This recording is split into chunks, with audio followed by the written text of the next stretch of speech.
Dragon ball super मांगा का chapter 63 आ चुका है एंड लिटरली इस चैप्टर में बहुत कुछ हुआ है। इस चैप्टर में कहानी बहुत तेजी से आगे बढ़ी है। आई होप तुम सभी ने ये चैप्टर पढ़ लिया है, बट अगर नहीं पढ़ा है तो मैंने लिंक डिस्क्रिप्शन में दे रखा है, जाओ जाकर इस चैप्टर को अभी पढ़ लो, वरना ये पूरी वीडियो तुम्हारे लिए स्पॉइलर होने वाली है। ओके, मैं पूरी तरह से डिटेल में नहीं जाऊंगा, सिर्फ मेजर पॉइंट्स पे ही बात करूंगा। कुछ ऐसे डिटेल्स हैं जिसे लोग समझ नहीं पा रहे हैं या समझ तो ले रहे हैं बट उसे इंपॉर्टेंस नहीं दे रहे हैं, तो उन पर मैं रोशनी डालूंगा। काफी अच्छी चीजें हुई हैं, कुछ बुरी चीजें हुई हैं, कुछ माइनर इश्यूज हैं इस चैप्टर में जो मैं बताऊंगा और साथ ही अपने थॉट्स भी शेयर करूंगा। So make sure to watch this video till end. सबसे पहले मैं एक चीज क्लियर कर दूं जो शायद बहुत लोगों को क्लियर नहीं है, वो है मीरस का मेन मोटिव। इस चैप्टर की शुरुआत से ही मीरस एक टारगेट के साथ आता है। चैप्टर नंबर 60 मीरस मिस कैलकुलेशन के बाद जब गोकू ने अपनी स्ट्रेटेजी चेंज कर ली थी कि गोकू अपने फुल पावर के साथ मोरो से लड़ाई करेगा, जबकि उसे तो अपने पावर्स को बचाकर थोड़ा टाइम देकर अल्ट्रा इंस्टिंक्ट ओमेन फॉर्म को स्टेबल करना था। ये देखकर मीरस समझ गया था कि गोकू अब मोरो के सामने ज्यादा देर नहीं टिक पाएगा। वो गोकू की मदद करना चाहता था, वो अर्थ को बचाना चाहता था। उसने ये बात विस को भी बोली, बट विस ने उसे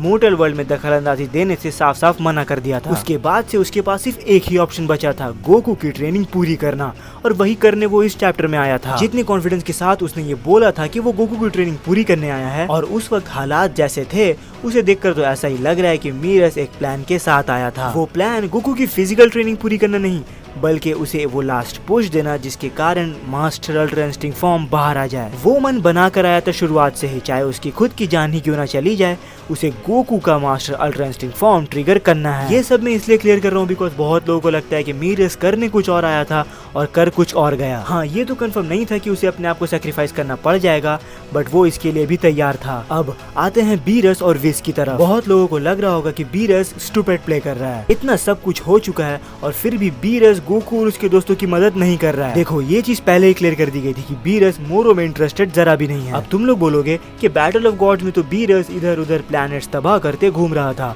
तो क्यों नहीं वो मोरो को जाकर सीधा मार ही देता है? हर्ष क्या है इसमें? कहीं ऐसा तो नहीं कि बीरस मोरो को अवॉइड कर रहा है, कहीं ऐसी बात तो नहीं कि अतीत में हुए कुछ चीजों की वजह से बीरस मोरो से लड़ने में झिझक रहा है? पहली बात, बैटल ऑफ गॉड्स आर्क में बीरस सुपर सेन गॉड वाले बंदे को तलाश कर रहा था और वो बहुत बोर भी हो गया था, तो इसलिए वो अपने आप को एंटरटेन कर रहा था। और सबसे बड़ी बात, वो अभी इंटरेस्टेड नहीं है, वो नहीं चाहता कि वो मोर्टल्स के मैटर में दखलंदाजी दे। रही बात मोरो से झिझकने की, तो इस चैप्टर में हम लोगों ने देख ही लिया है कि बीरस लड़ाई के मैदान में आ जाता है जहाँ पे मीरस और मोरो लड़ाई कर रहे होते हैं, और उसका मोरो को देखकर कोई भी रिएक्शन नहीं था। खैर, हम लोग बात कर रहे हैं स्टूपिड प्ले करने की, राइट?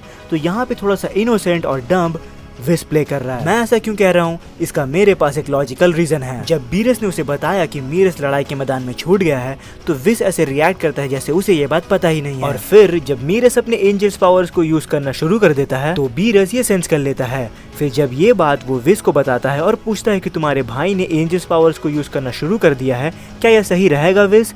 तो वो अगेन बहुत नॉर्मल रिएक्ट करता है। अब देखो, जब मीरस और गोकू टाइम चेंबर में ट्रेनिंग कर रहे थे तब विस मीरस पर नजर रखा हुआ था, और ग्रैंड प्रिस्ट से बात करने के बाद सीधा विस आकर मीरस को अपने लिमिट क्रॉस करने से रोक देता है, और वो ये भी बताता है कि मीरस अब उसकी जिम्मेदारी है। तो अब मीरस कहाँ है, क्या कर रहा है और क्यों कर रहा है वो विस को पता ना हो, ऐसा बिल्कुल भी नहीं हो सकता। वेल, मैं इसके ऊपर एक अलग सी वीडियो बना रहा हूँ कि मीरस का आखिर प्लान था क्या और विस इसमें कैसे इन्वॉल्व है, और क्या मीरस ने जो सैक्रिफाइस किया है वो उसने सच में किया है या फिर एक छलावा है। मैं इन सारी बातों को डिटेल में एनालाइज करूंगा, तो अगर तुम्हें वो वीडियो मिस नहीं करनी है so make sure to subscribe my channel. अब आते हैं कि इस चैप्टर में क्या क्या अच्छी चीजें हैं और क्या क्या इश्यूज हैं। पहली अच्छी चीज जो थी वो थी इस चैप्टर की पेसिंग। इस चैप्टर में कहानी बहुत जल्दी ही बहुत ज्यादा आगे बढ़ गई है। मैं कहूंगा कि ये अच्छी चीज है बिकॉज बहुत लोग कंप्लेन कर रहे थे कि मोरो आर्क स्लो जा रहा है, जो कि इस आर्क को कम इंटरेस्टिंग बना रहा है। वो चीज नहीं रही है अब, और काफी लोगों ने चैप्टर एंजॉय भी किया है इस वजह से। दूसरी चीज जो बहुत अच्छी हुई इस चैप्टर में वो थी गोकू की सीरियसनेस। मानो या ना मानो, ड्रैगन बॉल सुपर ने गोकू के कैरेक्टर को बहुत ही बचकाना बना दिया है। ड्रैगन बॉल और ड्रैगन बॉल सुपर में गोकू जितना सीरियस रहता था, सुपर में वो चीज बहुत रेयर हो गई थी और अब भी है, मगर इस चैप्टर ने वो सीरियसनेस वापस ला दी है गोकू की। तीसरी अच्छी चीज वो है मीरस की कहानी। मीरस एक बहुत ही वेल डेवलप कैरेक्टर है अब तक का ड्रैगन बॉल सुपर में। एक ही आर्क के अंदर एक कैरेक्टर को इंट्रोड्यूस किया गया और उसे इतना डेवलप किया गया, ये सब बहुत कम देखने को मिलता है ड्रैगन बॉल में। और मीरस की कहानी जो हमें इस चैप्टर में जानने मिली, वो मेरे तरफ से सबसे बेस्ट पार्ट था इस चैप्टर का। अब आते हैं इश्यूज की तरफ। जैसा कि मैंने बताया कि जो इस चैप्टर की गति थी वो बहुत अच्छी थी, but on the same time उसका बहुत बुरा इम्पैक्ट भी पड़ा है। इस चैप्टर में इतना सब कुछ इतना जल्दी जल्दी हुआ कि बहुत सारी चीजें अधूरी और बहुत सारी चीजें जबरदस्ती कर दी गई हैं ऐसा लग रहा है। जैसे गोकू का ठीक होकर आना और आते साथ ही अल्ट्रा इंस्टिंक्ट ओमेन में ट्रांसफॉर्म हो जाना, वो बहुत ज्यादा रश कर दिया गया। मीरस की मेमोरीज में जो मीरस और गोकू की बढ़ती हुई बॉन्डिंग को दिखाया गया वो भी उतना इम्पैक्टफुल नहीं रहा। मीरस और गोकू ने जितने भी टाइम स्पेंड किया टाइम चेम्बर में ट्रेनिंग करते हुए और उन लोगों के फ्रेंडशिप जैसा डेवलप्ड हुआ और उसे थोड़ा और डिटेल में दिखाने की जरूरत है। ऐसे एन वक्त पर जब मीरस सैक्रिफाइस करने जा रहा है, मीरस की बैक स्टोरी और मीरस का वो मेमोरीज जो गोकू और उसके बीच जो छोटी सी कन्वर्सेशन हुई थी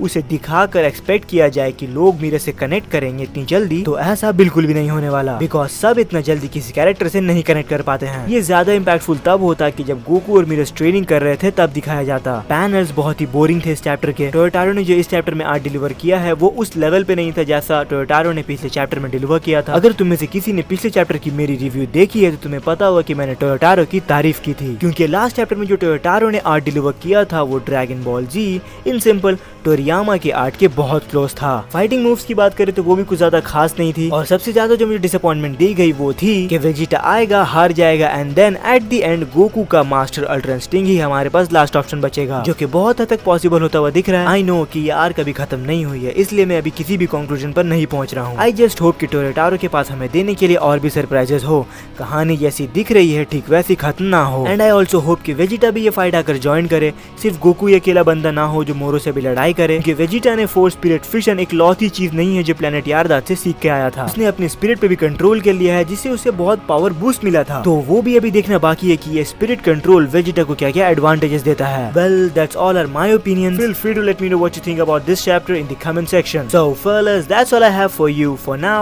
Farewell until next time.